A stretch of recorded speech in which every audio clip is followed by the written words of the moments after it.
श्रीमद् रामायणम्।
जियन मरन फलु दशरथ पावा, अंड अनेक अमल जसु छावा। जियत राम विधु बदनु निहारा, राम बिरहा करि मरनु सवारा।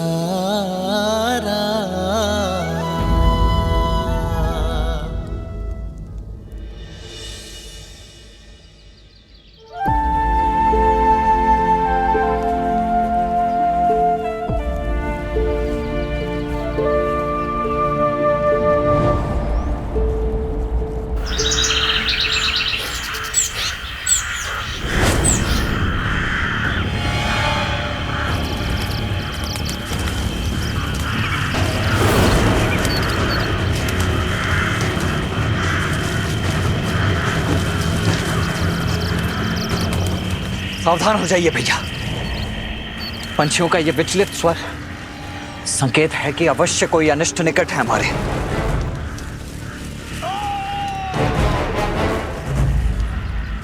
किसी मनुष्य का स्वर है ये, जैसे कि बहुत पीड़ा में हो।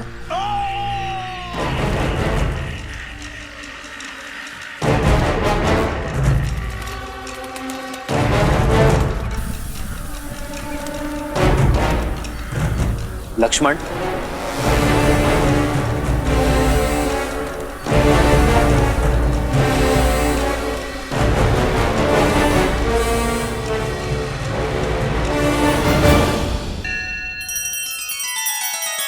श्री रामचंद्र कृपालु भजु मन हरण भव भय दारुणम्।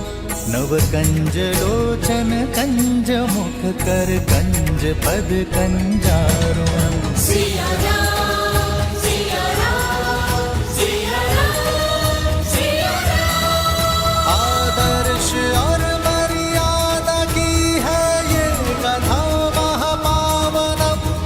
काट मद श्री से मिला दे श्रीमद् रामायणम्। श्रीमद् रामायणम्। सिया राम, सिया राम, सिया राम, सिया राम। बात है ये, अरे दुस्साहस का दंड है ये ढोंगी। हमारे वन में आकर यज्ञ कर कर इसे अपवित्र करते हो।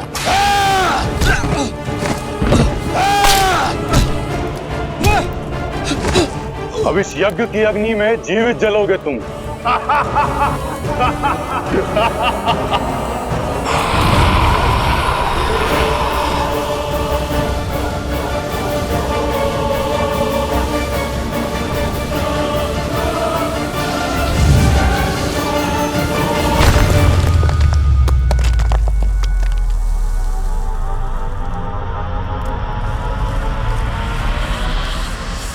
कौन है? सामने आ।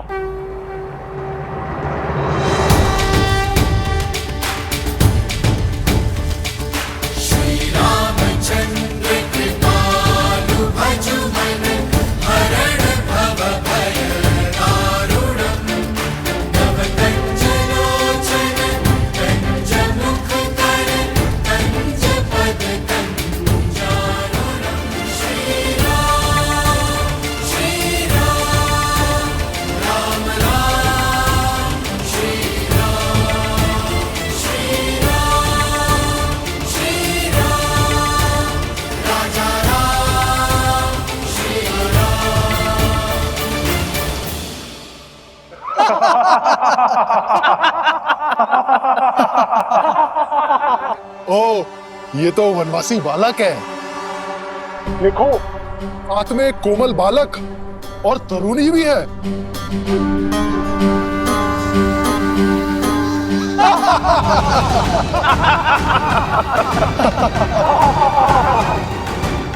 हमारे वन में हमें ललकार कर बहुत बड़ी भूल कर रहे हो नादान बालक।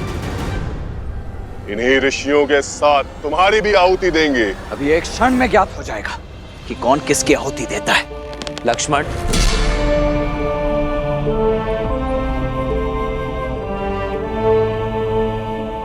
ये प्रहार केवल सावधान करने के लिए है। हिंसा या रक्तपात से कोई लाभ नहीं। मेरा सुझाव है इन संतों को मुक्त कर दो और जाओ यहां से। गंध, सुझाव में चेतावनी की गंध।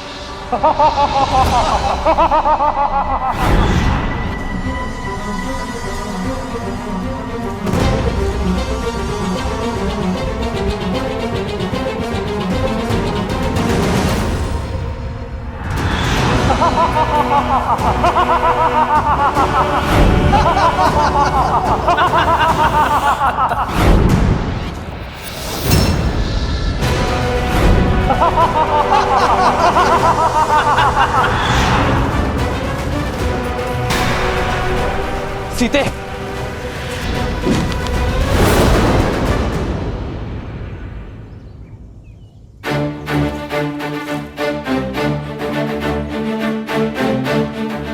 लक्ष्मण, भैया, भाभी, जाओ सीता। आइए भाभी।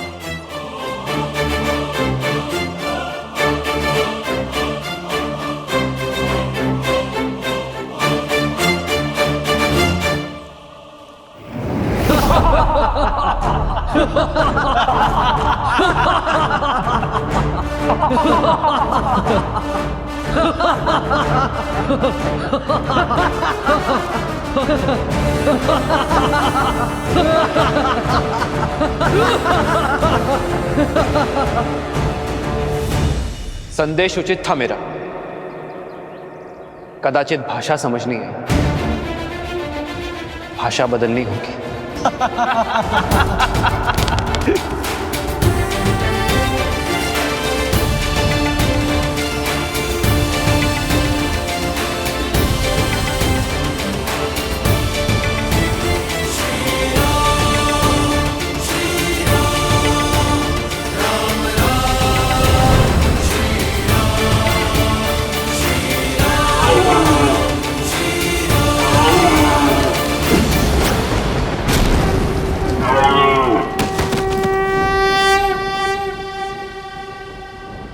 भैया,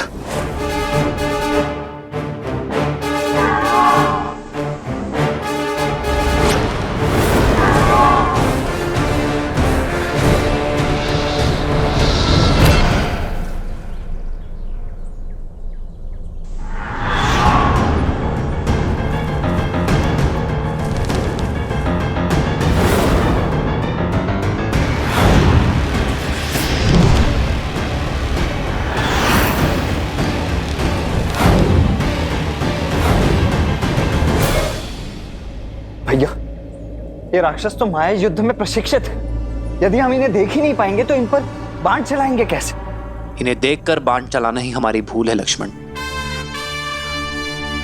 केवल नेत्रों से नहीं, सभी इंद्रियों की सहायता लेनी होगी हमें। समझ गया भैया, शब्द भेदी बाण।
हमें इन मायावी राक्षसों के आतंक से मुक्त करने के लिए बहुत बहुत धन्यवाद। क्या हम हमारे तारणहार का परिचय जान सकते हैं? ऋषिवर, मैं अयोध्यापति दशरथ नंदन राम। राम, वही राम जिन्होंने ताड़का और अहिल्या का उद्धार किया, शिव धनुष भंग किया। जी हाँ ऋषिवर, वही दशरथ नंदन श्री राम। आज सारे तपों का फल मिल गया। यदि कोई आपत्ति ना हो, इस चित्रकूट वन में रुककर हम ऋषियों का भी उद्धार करें। हमें इन दुष्ट राक्षसों के प्रकोप से बचाए प्रभु। संतों की सेवा मेरी नियति है, आपत्ति नहीं। हम यहीं रुकेंगे ऋषिवर।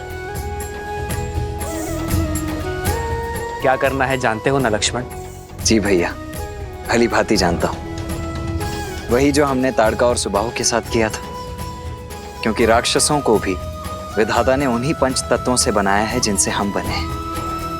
इसीलिए प्रत्येक जीव का अंतिम संस्कार रीति पूर्वक होना ही चाहिए, है ना भैया?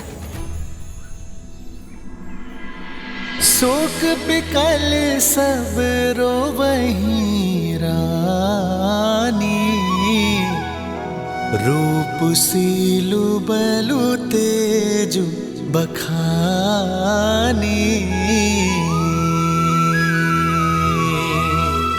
करहि बिलाप अनेक प्रकारा, परहि भूमि तल बारहि बारा।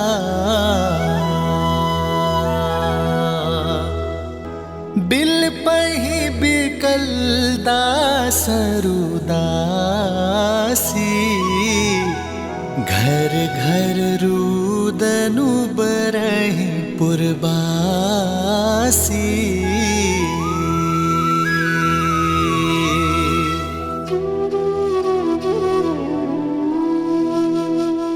आज अयोध्या में अंधेरा है,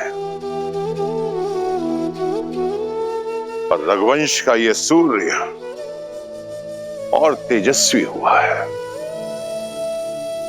मुझे गर्व है कि जीते जी और जाते समय भी मेरे शिष्य ने रघुवंश की परंपरा का मान रखा। आप आए थे तो नेमी थे, पर गए दशरथ बनकर। आपकी पहचान ये संसार युगों युगों तक स्मरण रखेगा। आजीवन आदर से आप मेरे चरण छूते थे नेमी, और आज मैं आपके समक्ष नतमस्तक होता हूं।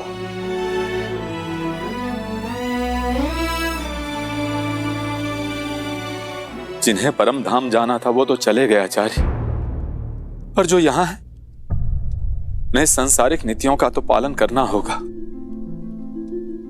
मेरा अभिप्राय महाराज की अंत्येष्टि से है। शास्त्रों के अनुसार पिता को अग्नि ज्येष्ठ पुत्र ही देता है। फिर तो इसी क्षण कुमार राम को वनवास से लौटा लाना चाहिए, जो कि असंभव प्रतीत होता है। किंतु क्या पता पिता की मृत्यु का समाचार सुनकर वो लौट आए। उन्हें उनका न्यायोचित स्थान देना ही महाराज को सच्ची श्रद्धांजलि है। वैसे भी नीति अनुसार सिंहासन अधिक दिन तक रिक्त नहीं रहना चाहिए। राज्य संचालन के लिए राजा का होना आवश्यक है। जो किसी की सांसों की डोर टूटने पर वचन की डोर तोड़ दे, वो रघुवंशी नहीं हो सकता। हम किसी भी प्रकार 14 वर्ष के वनवास से पूर्व राम, सीता और लक्ष्मण को वापस नहीं ला सकते। लौटने की व्यवस्था कुमार भरत की करनी होगी, क्योंकि महाराज के वचन के अनुसार अब भरत ही युवराज है। जी, किंतु भरत और शत्रुघ्न को आने में तो कई दिन लग जाएंगे। इतने दिनों तक मृतदेह को अंत्येष्टि के बिना रखना उचित होगा। अवश्य, क्योंकि यही परिस्थिति की मांग है। महाराज का शवलेप किया जाएगा।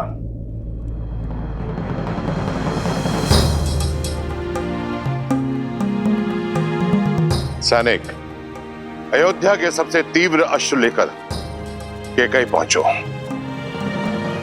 और भरत और शत्रुघ्न को यह संदेशा दो कि मैंने एक विशेष उद्देश्य के लिए उन्हें तुरंत अयोध्या बुलाया है। महाराज अश्वपति और कुंवर युद्ध जीत के लिए अयोध्या से उपहार लेकर जाइएगा। अपनी भावनाओं को संतुलित रखना। महाराज के स्वर्गवास और राम के वनगमन की भनक भी उन्हें नहीं लगनी चाहिए। ये उन्हें यहां तक आने नहीं देगी।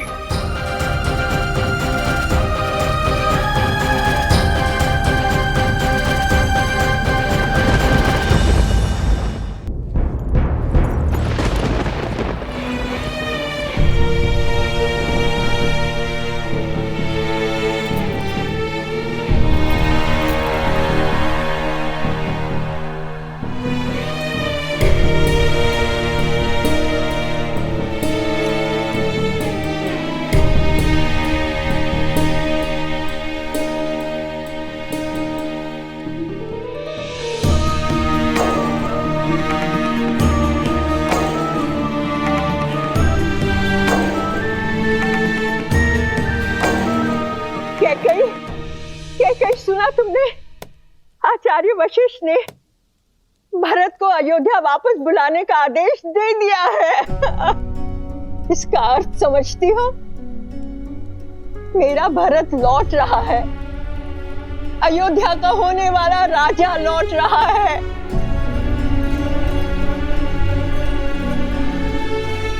किंतु ये सुनकर चिंता क्यों? चिंता उन प्रश्नों की है जो भरत के साथ आएंगे। कैसे मिलूंगी मैं उससे? क्या कहूंगी मैं उससे? कैसे समझाऊंगी मैं अपने भरत को?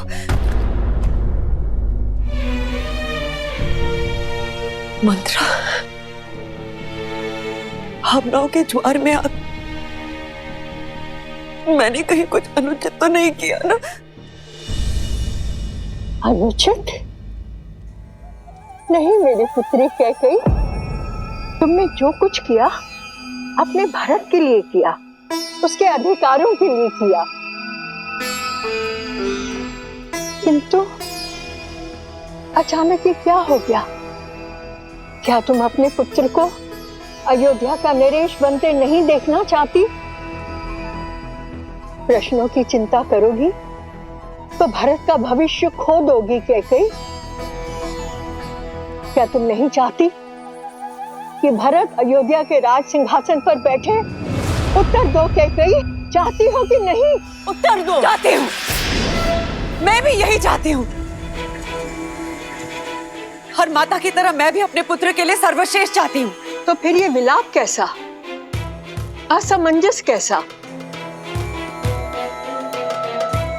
तुमने बिल्कुल ठीक किया मेरी पुत्री, बिल्कुल ठीक किया। सुना नहीं तुमने महाराज ने अपने अंतिम समय में क्या कहा था कि उनकी मृत्यु किसी श्रवण के पिता के श्राप से हुई है। तुम उसका कारण नहीं हो कैकेयी। किंतु अभी बहुत बड़ी परीक्षा शेष है। भरत के लौटने पर अपनी भावनाओं में मत बहना कैकेयी, संयम रखना। तुम्हारा मार्गदर्शन न केवल भरत का बल्कि पूरी अयोध्या का मार्ग प्रशस्त करेगा। किंतु महाराज का दाह संस्कार? पुत्र के बिना कैसा दाह संस्कार? महाराज के शरीर को तेल और औषधियों से लेपा जा रहा है। इसका अर्थ समझती हो कि भरत ही आकर उनका दाह संस्कार करेगा। समझ रही हो ना कैकेयी? कहीं ना कहीं पूरी अयोध्या ने यह स्वीकार लिया है कि उनका प्रारब्ध अब भरत के हाथ में है। नाव भरी नृप तनु राखा, दूत बोलाई बहुरी अस भाषा।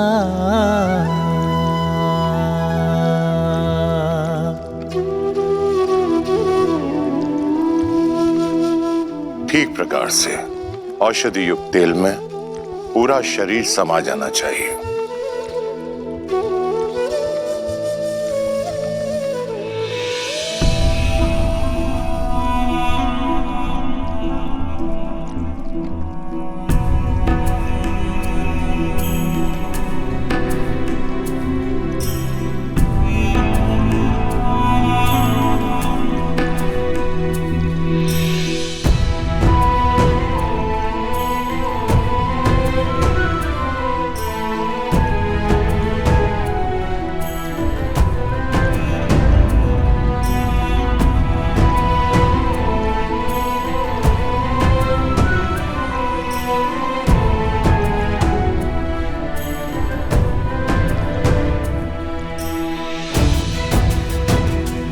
आपके दोनों वचन तो पूरे हो गए हैं ना? तो अब यहाँ पे क्या लेने आई हो? क्या अपनी लज्जा भी अपने पुत्र के साथ मायके भेज दी है? शांत हो जाओ सुमित्रा, शांत हो जाओ। क्षमा कीजिएगा दीदी, किंतु अयोध्या के प्रारंभ में ये पीड़ा नियति ने नहीं, कैकेयी दीदी की कूटनीति ने लिख दी है।